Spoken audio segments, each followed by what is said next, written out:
Bonjour à tous. Aujourd'hui, on va parler d'une erreur que je vois très souvent et d'ailleurs, je pense qu'on l'a tous faite à un moment ou à un autre, c'est de croire que les gens achètent ce qu'on vend. Alors qu'en réalité, je pense que ce n'est presque jamais le cas. Je vais vous donner un exemple parce que dit comme ça ne doit pas être très clair. Donc, imaginez que vous décidiez de refaire complètement votre cuisine. Vous prenez rendez-vous avec un cuisiniste, vous vous asseyez et pendant 1 heure, il vous parle uniquement des caissons, des charnières, de l'épaisseur des panneaux, des systèmes d'ouverture, des matériaux. Honnêtement, au bout de 10 minutes, vous avez probablement déjà décroché. Pourtant, c'est bien ce qu'il vend. Enfin, est-ce que c'est vraiment ça qu'il vend? Parce qu'au fond, ce qui vous intéresse, c'est pas forcément la taille des caissons. Vous, ce que vous imaginez déjà, c'est tout le reste.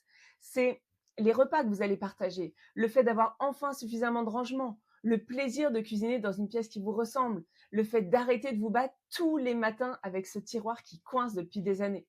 Et finalement, la cuisine n'est qu'un moyen d'arriver à ça. Parce que ce que vous achetez vraiment, c'est ce qu'elle va changer dans votre quotidien. Et je pense que c'est exactement la même chose dans nos activités. Je me suis rendu compte d'une chose en discutant avec des entrepreneurs, c'est que quand on leur demande ce qu'ils font, ils expliquent souvent leurs prestations, leurs méthodes, leur accompagnement, leur processus, les différentes étapes. Et c'est complètement normal parce que c'est ce qu'on vend au quotidien et on a naturellement envie d'expliquer comment on travaille. On est fier de sa méthode, on a envie de montrer qu'on maîtrise son sujet. Le problème, c'est que la personne en face ne se pose pas du tout les mêmes questions. Elle cherche pas à comprendre votre méthode, elle cherche surtout à comprendre ce que ça va concrètement changer pour elle. Et en vrai, c'est assez logique parce que vous vivez votre métier tous les jours. Alors forcément, ce qui vous paraît intéressant, c'est votre façon de travailler, vos outils, votre expérience, votre méthode. Mais la personne qui vous découvre, elle ne vit pas votre métier, elle vit son problème. Elle ne pense pas à votre prestation, elle pense à ce qu'elle traverse aujourd'hui. Et elle cherche simplement à savoir si vous pouvez l'aider à avancer. Et c'est une nuance très importante. C'est vraiment fondamental parce que ça change complètement la façon de parler de son activité. Je vais vous donner quelques exemples. Disons que si vous êtes coach, les gens n'achètent pas une séance. Ils achètent le fait de retrouver confiance en eux, d'oser prendre une décision, de sortir d'une situation qui leur pèse. Si vous êtes thérapeute, par exemple, les gens n'achètent pas 1 heure de consultation. Ils achètent l'espoir d'aller mieux, de retrouver un peu de sérénité, de se sentir enfin apaisé. Si vous êtes par exemple photographe, les gens n'achètent pas vraiment des photos, ils achètent des souvenirs, des moments qu'ils auront envie de revoir dans 10 ou 20 ans. Si vous êtes décorateur d'intérieur, les gens n'achètent pas un plan, ils achètent un endroit dans lequel ils auront enfin plaisir à vivre. Est-ce que vous voyez la différence?